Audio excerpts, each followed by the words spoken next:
Hi friends, welcome to Akaran Art. இன்றைக்கும் நம்ம vlog தான் பார்க்க போகிறோம். இந்த டெய்லி ரொட்டீனில் நான் என்னென்ன பண்ணுறேன், என்னென்ன நடக்குது அப்படிங்கிறத பார்த்துட்டு அப்படியே நான் கிளாஸஸ் எடுக்கும்போது உங்களை அது ஒரு டுட்டோரியலாக எடுத்து போடலாம். வெறும் டுட்டோரியலாக போடும்போது உங்களுக்கு கொஞ்சம் போரிங்காக இருக்குமோ, கொஞ்சம் இன்னும் கொஞ்சம் இன்ட்ரெஸ்டிங்காக வீடியோ பண்ணலாம் அப்படிங்கிற மாதிரி ஒரு யோசனை வந்துச்சு. அதனால தான் இந்த மாதிரி ஒரு யோசனையில் பண்ணிகிட்ருக்கோம். இது எங்கள் வீட்டோட விண்டோ. இது ஆக்சுவலாக ரொம்ப பெரிய விண்டோ. மேலேருந்து பார்த்தா எனக்கு காலையில் கொஞ்சம் நேரம் இங்கே நின்று கொஞ்சம் வேடிக்கை பார்த்துட்டு போனால் நல்லாயிருக்கும். ஏன்னா நாங்கள் செகண்ட் ஃப்ளோரில் இருக்கோம். ஃப்ரண்ட்டில் திறந்து போனதும் ஒன்றும் இல்லை, பில்டிங் தான் இருக்கும். அதனால் இந்த ஜன்னல் வழியாக கொஞ்சம் நேரம் வேடிக்கை பார்த்துட்டு இங்கே நின்று காஃபி குடித்தா ரொம்ப நல்லாயிருக்கும். அதனால தான் இப்போ பண்ணிகிட்ருக்கோம். முன்னாடி இருக்கிற வீடு பார்த்திங்கன்னா தெரியும். அதாவது ஆர்சி வீடு தான். ஆனால் இது ரொம்ப டிஃப்ரெண்ட்டாக பண்ணியிருந்தாங்க. எனக்கு இப்போ நாங்கள் இங்கே ஒரு 2 வீக்ஸ் தான் ஆக போகுது. அகரன் ஆர்ட் லொக்கேஷன் சேஞ்ச் பண்ணிட்டோம் ஆக்சுவலாக. அது மன்னரையிலேயே தான். எங்களுக்கு ஆப்போசிட் வீட்டில் இந்த மாதிரி மேலே இருக்கிற அந்த இது அந்த சன்செட் ஓட்டில் போட்டிருக்காங்க. பின்னாடி ஆர்சி இருக்குது. அண்ட் முன்னாடி அந்த டெரஸ் மாதிரி இருக்கிற இடத்துல ஓடு மாதிரி போட்டிருக்காங்க. எனக்கு இந்த செட்டப் ரொம்பவுமே பிடிச்சிருந்தது. டெய்லி நின்று இது இப்போ தான் பார்த்துட்ருப்பேன். ரொம்ப நல்லாயிருக்கும். அதுக்குள்ளே சில நேரத்தில் குட்டீஸ் எல்லாம் விளையாடிட்டு இருப்பாங்க. அது ரொம்ப நல்லாயிருக்கும். இப்போது காலையில் டிஃபனுக்கு ஹஸ்பண்ட் புட்டு வேணும்னு கேட்டாங்க. பச்சரிசி மாவு எடுத்திருக்கேன். இதில் 2 கப்பு போட்டிருக்கேன்.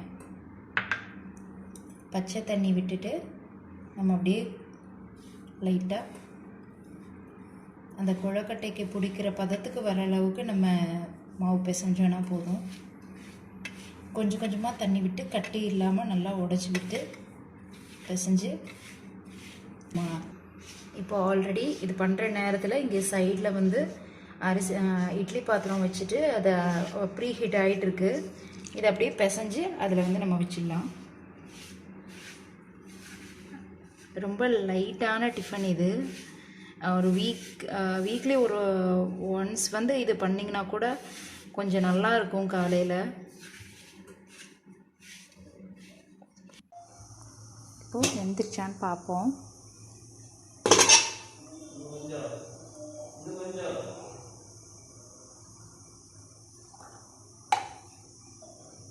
சூப்பராக வெந்துருச்சு.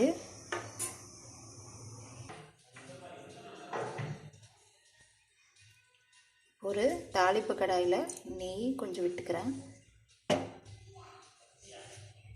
விட்டுட்டு திராட்சை போட்டு ஃபஸ்ட்டு நம்ம ரோஸ்ட் பண்ணிவிட்டு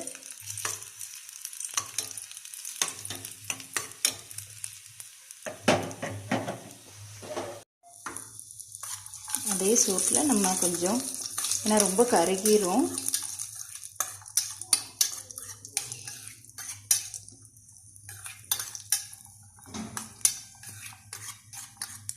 அதே சூட்டில் போட்டு முந்திரியும் டோஸ்ட் பண்ணிவிட்டு அப்புறம் அப்படியே இதுக்குள்ளே ஆட் பண்ணிக்கலாம். பண்ணிவிட்டு ஒரு கலக்கி விட்டுட்டு அப்புறம் நான் தேங்காய் எடுத்து வச்சுருக்கேன்.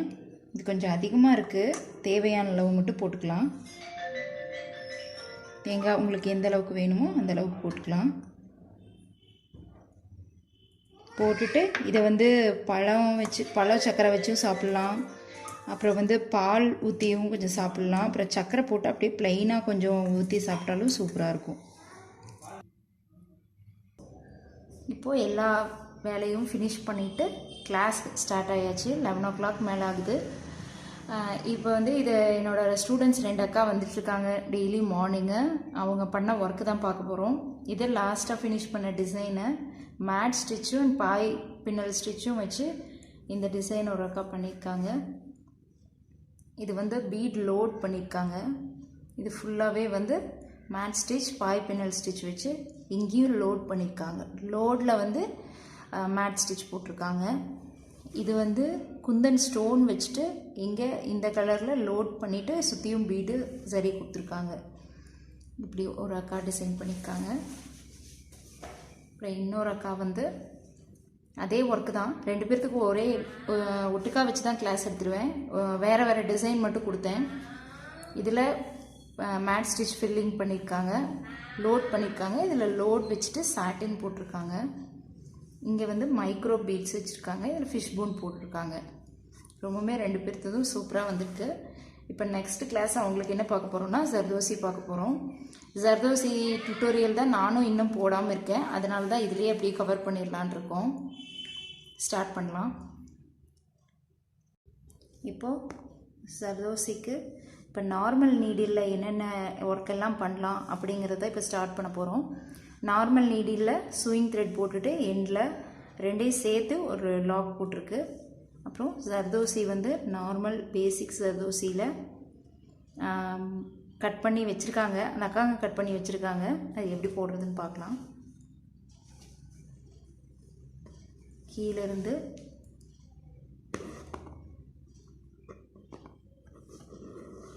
நீடில் எடுத்துட்டு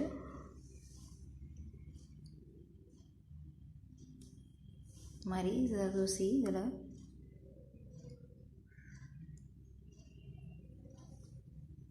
கோத்துட்டு ஒரு கிராஸ் பண்ணிட்டு இங்கே வருது. இது வந்து மோஸ்ட் ஆஃப் அந்த ஃப்ளவரோட ஸ்டெம்க்கெல்லாம் யூஸ் பண்ணுவாங்க. நம்ம வந்து ஆல்ரெடி பார்த்துருப்போம் ஒரு டியூட்டோரியலில் வந்து, அதாவது லோட் ஸ்டிச்சஸ் பார்த்துருப்போம் இல்லைங்களா. அதில் வந்து ஜர்தோசி ஆரி நீடில் வச்சு எப்படி போட்டோம் அப்படிங்கிறத பற்றி பார்த்தோம். இதில் வந்து பேசிக் நீடிலையும் இந்த மாதிரி போடலாம்.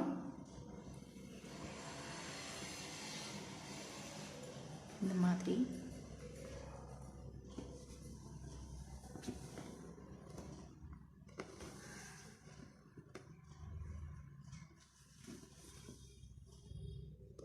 இது வந்து ஒரு ஈவனான கேப் கொடுத்து அந்த மாதிரியே போட்டுட்டு போகணும்.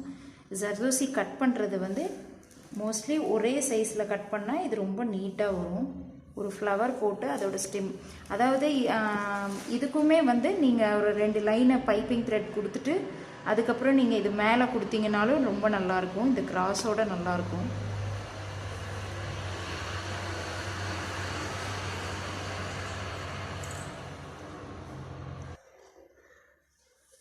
இப்போ நெக்ஸ்ட் வந்து ஒரு லூப் ஸ்டிச் மாதிரி வரும். ஃபஸ்ட்டு நீடில் வெளியில் எடுத்துட்டு இதுக்கு கொஞ்சம் ஒரு 1/4 இன்ச்சுக்கு இருக்கிற மாதிரி ஜர்தோசி கட் பண்ணிக்கணும்.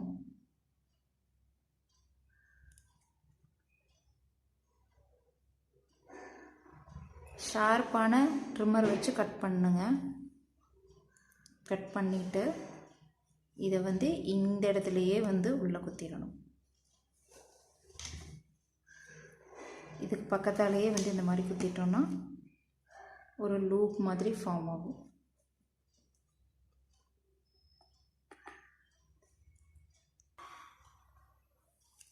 இப்போ மறுபடியும் இதுக்கு உள்ளார இருந்து மறுபடியும் த்ரெட்டு வெளியில் எடுத்துட்டு ஜர்தோசி கொண்டு வந்துட்டேன். அதுக்கு உள்ளாரையே குத்துறேன்.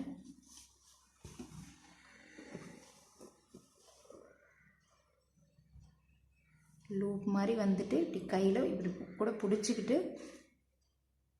இதுக்கு வந்து ஸ்டாண்டில் வச்சு பண்ணிங்கன்னா ரொம்ப ஈஸியாக இருக்கும்.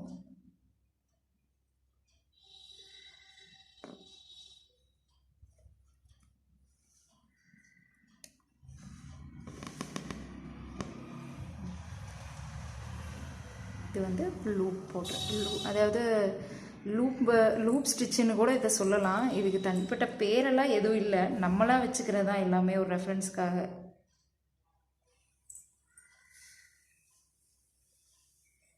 கொண்டு வரோம், நல்லா கீழே வரைக்கும் கொண்டு வந்துட்டு அதுக்கப்புறம் நீடில் மறுபடியும் உள்ளே குத்தணும். கீழே இழுத்திங்கன்னா இந்த மாதிரி ஒரு லூப் மாதிரி கிடைக்கும். அதை கையிலே வந்து நல்லா பிடிச்சி இந்த மாதிரி வச்சுக்கிட்டு அமுத்தி பிடிச்சிட்டு மறுபடியும் நம்ம இதுக்குள்ளார விட்டு த்ரெட்டை எடுத்து ஒரு லாக்கிங் போட்டுடுறோம். எண்டிங்லேயும் இதே மாதிரி பண்ணிவிட்டு இங்கே வந்து கயிறை குத்திடணும். நீடில் குத்தி இப்படி எடுத்துட்டிங்கன்னா தான் இது வந்து இந்த மாதிரி நிற்கும். மார்னிங் பிரேக்ஃபாஸ்ட்டுக்கு புட்டு செஞ்சது மட்டும்தான் பார்த்துருப்பீங்க. லஞ்சு வந்து ஆக்சுவலாக பழைய மீன் குழம்பு, நேற்று வந்து ஃபிஷ் செஞ்சுருந்தோம். அதோட பழைய மீன் குழம்பே வந்து எடுத்து வச்சுருந்தேன். அதுவே போதும்னு சொல்லி ஹஸ்பண்ட் சொன்னாங்க. அதனால் அதவே வச்சாச்சு. ரசம் வச்சாச்சு, அப்புறம் சாதம். அவ்வளோதான். இன்றைக்கி சிம்பிளாக வந்து லஞ்சு ஃபினிஷ் பண்ணியாச்சு. அதனால தான் மார்னிங் எதுவுமே உங்களுக்கு காமிக்கல. இனி வந்து எல்லாமே ரெடி ஆயாச்சு. ஹஸ்பண்ட் வந்ததும் சாப்பிட வேண்டியதுதான்.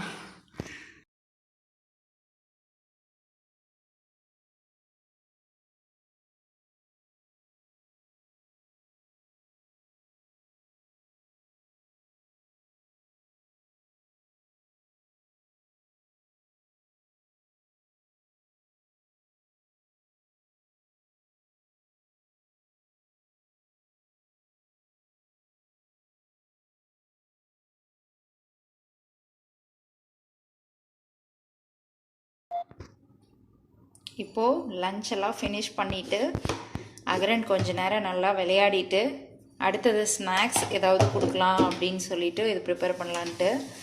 அதாவது ப்ரெட் டோஸ்ட்டு சொல்லலாம், இல்லைன்னா சாண்ட்விட்ச்னு கூட சொல்லலாம். ப்ரெட் சாண்ட்விட்ச்னு சொல்லலாம். ரெண்டு ப்ரிப்பேர் பண்ணலாம் அப்படின்ட்டு. இதுக்கு மேலே டொமேட்டோ கேச்சப் கொஞ்சம் வச்சுக்கிறேன். நீங்கள் வந்து அதாவது கொஞ்சம் ஸ்வீட்டாக வேணும்னா நீங்கள் இந்த மாதிரி கெச்சப் ஏதாவது போட்டுக்கலாம். நீங்கள் என்ன ஃப்ளேவர் வேணாலும் போட்டுக்கலாம். அப்படி இல்லை அப்படின்னா உங்களுக்கு ஏதாவது கொஞ்சம் காரம் கலந்து வரணும் அப்படின்னா புதினா சட்னி, அப்புறம் வந்து நீங்கள் காலையில் ஏதாவது கார சட்னி வச்சுருப்பீங்க இல்லைங்களா, அந்த மாதிரி இருக்கிறது ஏதாவது கூட நீங்கள் யூஸ் பண்ணிக்கலாம். அப்புறம் நீங்கள் பக்கத்தில் தான் உட்காந்துருக்காரு. உட்காந்துட்டு காக்கா காக்கான்னு கேட்டுட்ருக்காரு. அவர் பாஷையில் வந்து காக்கான்னா ஸ்வீட்டாக இருக்கிறது எல்லாமே வந்து அவருக்கு காக்கா தான் அப்படின்னு சொல்லுவார். அது கேட்டுட்டு உட்காந்துருக்காரு. சீஸ் வந்து நான் அமுல் சீஸ் யூஸ் பண்ணுவேன். ரொம்ப அது நல்லாயிருக்கும். அமுல் சீஸு நல்லா எவ்வளோ வேணுமோ அவ்வளோ பண்ணிவிட்டு முடிஞ்ச அளவுக்கு குழந்தைகளுக்கு அண்டு நீங்கள் வந்து அதாவது லேடிஸும் குழந்தைகளும் வந்து நிறைய சீஸ் எடுத்துக்கிறது ரொம்ப நல்லது. ஏன்னா நம்மளுக்கு ப்ரெக்னன்சிக்கு அப்புறம் வந்து நமக்கு கொஞ்சம் கை கால்லாம் வலிக்கிற மாதிரியான ஒரு ஃபீல் இருக்கும். இதில் பன்னீரில் அதெல்லாம் கொஞ்சம் கால்சியம் இருக்கிறதுனால நீங்கள் இந்த மாதிரியான ஃபுட்டு அதிகமாக கொஞ்சம் எடுத்துக்கிறது நல்லது. இது மேலே நீங்கள் உங்களுக்கு தேவைன்னா நீங்கள் நல்லா வெஜிடபிள்ஸ் எல்லாம் ஃப்ரூட்ஸ் ஏதாவது கார்னு அந்த மாதிரி ஏதாவது கூட சேர்த்துட்டு நீங்கள் இந்த மாதிரி பண்ணிக்கலாம். இதில் வேணாலும் நீங்கள் அப்ளை பண்ணிக்கலாம். நான் அப்ளை பண்ணலை. பண்ணிவிட்டு மேலே தூக்கி வச்சுட்டு திருப்பி வச்சுருங்க. திருப்பி வச்சிட்டிங்கன்னா நல்லா டோஸ்ட் ஆகி அதாவது அந்த சீஸ் நல்லா உருகி வர்ற வரைக்கும் நல்லா டோஸ்ட் பண்ணி எடுத்துட்டு ஒரு 5 மினிட்ஸ் ஆகும். திருப்பி திருப்பி போட்டு நல்லா பண்ணணும். நான் மேலே மட்டும் கொஞ்சம் நெய் தடவி இருக்கேன். நெய் தடவுனிங்கன்னா அது கொஞ்சம் ரொம்ப ரஃப்பாக இல்லாமல் நல்லா சாஃப்டாக இருக்கும் டோஸ்ட் ஆகி வரும்போது. உங்களுக்கு எவ்வளோ வேணுமோ அவ்வளோ தடவிக்கலாம். குழந்தைகளுக்குன்னா தாராளமாக நெய் இல்லைன்னா பட்டர் கூட மேலே தடவி நீங்கள் கொடுக்கலாம். நல்லாயிருக்கும். ரொம்ப நல்லா சாப்பிட்டுப்பாங்க. டேஸ்ட்டாக இருக்கும்.